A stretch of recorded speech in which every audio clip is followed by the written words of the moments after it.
Croeso I wers gyntaf maes Pong ble fyddwn ni'n defnyddio Scratch I ail-greu gêm enwog Atari Breakout.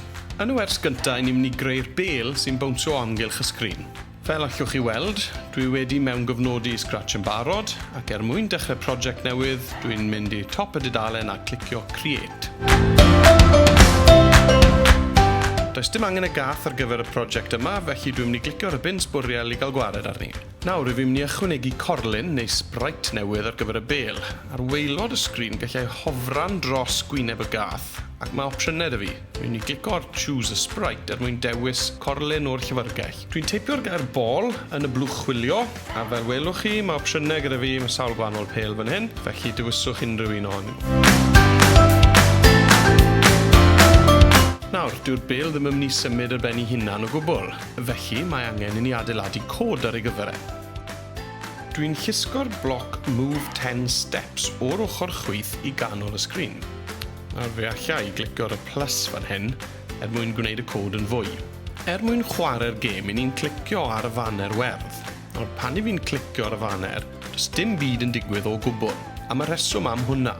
Dyn ni ddim wedi dweud wrth y bêl pryd I ddechrau defnyddio'r cod yma. Felly mae angen I ni agor teulu newydd o cod, sef y teulu events. Ar dop y rhestr mae bloc pwysig iawn when flag clicked. Llusgwch e mewn a cysylltwch y ddau floc gyda'i gilydd. Nawr pan fyddai'n clicio ar y faner werdd, mae'r bêl yn symud 10 cam i'r ochr, unwaith yn unig. Ond wrth gwrs, I ni moyn bod y bêl yn symud drwy'r amser. Felly mae angen I ni ddarganfod bloc pwysig arall o'r enw Forever, sydd o dan y teulu Control. Llusgwch y bloc arno i'ch bwrdd sgriptio, a beth ni'n mynd I wneud nawr yw rhoi y bloc Move 10 Steps tu fewn i'r cylch Forever yma.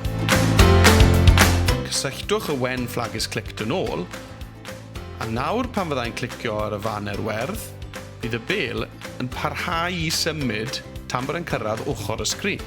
Nawr, pan mae'r bêl yn cyrraedd ochr y sgrin, ni moyn iddo fe I fownsio yn ôl.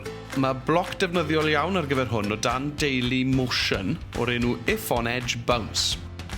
Wrth roi hwnna o fewn y cylch Forever hefyd, bydd y bêl yn symud a pob tro fydd e'n cyffwrdd ar ochr, bydd e'n bownsio a symud yn ôl yn y cyfeiriad arall.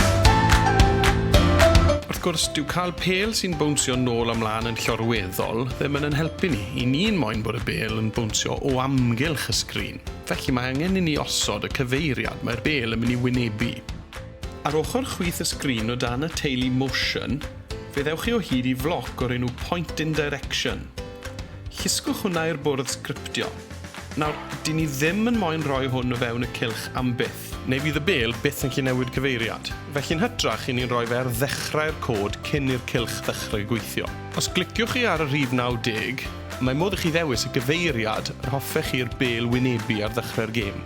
Nawr os I ni'n clicio ar y faner werdd, I ni'n gallu gweld bod y bêl yn bownsio amgylch y sgrin. Er mwyn creu mwy o her yn y gêm, dwi eisiau'r bêl I ddewis cyfeiriad ar hap ar ddechrau'r gêm, yn lle bod e'n 120 gradd bob tro. Wrth chwarae gyda'r bloc cyfeiriad, dwi'n gallu gweld mae'r ystod o gyfeiriad hoffwn ni i'r bêl ddewis yw rhwng -120 a 120. Er mwyn gwneud hyn, mae angen I ni agor teulu newydd o god, sef operators. O fewn y teulu yma, mae bloc sy'n dweud pick random 1 I 10. Rhowch y bloc yna I fewn yn y bloc cyfeiriad a newidiwch y rhifau o 1 I 10 I -120 I 120. Dewch ni weld y gêm yn gweithio mewn sgrin maint llawn. Nawr, pan dwi'n clicio ar y faner werdd, bob tro mae'r gêm yn dechrau, mae'r bêl yn dewis cyfeiriad hollol wahanol ac hollol ar hap. Cliciwch ar y botwm bach ar dop y sgrin I fynd yn ôl I weithio ar y cod. Rydych chi siŵr o fod wedi sylwi, bob tro dwi'n stopio ac yn dechrau'r gêm, dwi'n gorfod symud y bêl yn ôl I dop y sgrin gan ddefnyddio'r llygoden. Bydde'n well se'r cod yn neud hyn. Ar waelod sgrin y gêm, fe welwch chi gyfeiriannau X a Y, y corlyn I chi'n gweithio arno fe ar hyn o bryd. Mae teipio 0 ar gyfer X yn symud y bêl I ganol y sgrin yn llorweddol. Mae rhoi gwerth 120 I Y yn symud y bêl I dop y sgrin ar yr echelyn vertigol. Os ewn ni nôl I deulu motion, fe welwch chi floc sy'n dweud go to X a Y. Bydd y cyfeiriannau na yn gywir yn ôl ble mae'r corlyn ar hyn o bryd. Rhowch y bloc ar ddechrau'r cod. A dyna'r wers gyntaf ar ben. Bob tro ni'n clicio ar y fan ar werdd, mae'r bêl yn dechrau o dop y sgrin ac yn dewis cyfeiriad ar hap mwyn dechrau bownsio. Oherwydd y mod I wedi mewn gyfnodi Scratch, dwi'n mynd I arbed y gwaith ar-lein. Ar dop y sgrin, rhowch enw synhwyrol iddo fe a gosgi Enter.